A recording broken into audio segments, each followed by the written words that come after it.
সোনপুর বাজারের কাছে মেন রাস্তা, যেখানে একের পর এক পুলিশের গাড়িতে ভাঙচুর চালানো হয়, আগুন পর্যন্ত ধরিয়ে দেওয়া হয়। সেই জায়গা থেকে ঢিলছোড়া দূরত্ব, অর্থাৎ যে বাজার, সেই বাজারে কিন্তু এই মুহূর্তে অভিযান চালাচ্ছে কলকাতা পুলিশের আধিকারিকরা। বাজারের একটি জায়গা থেকে এই ধরনের একটি লাঠি উদ্ধার করেছেন পুলিশ কর্তারা, কারণ পুলিশ কর্তারা মনে করছেন পরিকল্পনা করেই কিন্তু এই ঘটনা আগেভাগেই পরিকল্পনা করা হয়েছে। অর্থাৎ এই যে বাজারের বিভিন্ন জায়গায় কিন্তু এই মুহূর্তে কলকাতা পুলিশের আধিকারিকরা তারা বিভিন্ন জায়গায় তল্লাশি চালাচ্ছে, অভিযান চালাচ্ছে এবং একের পর এক ধরপাকড় করা হচ্ছে। পুলিশকে লক্ষ্য করে যেভাবে ইট চালানো হয়েছে, তাতে করে পুলিশের বেশ কয়েকজন কর্মী আহত হয়েছেন।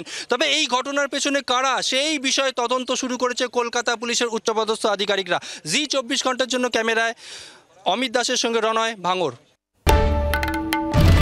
বাংলার আওয়াজ, বাঙালির আবেগ, জি 24 ঘন্টা।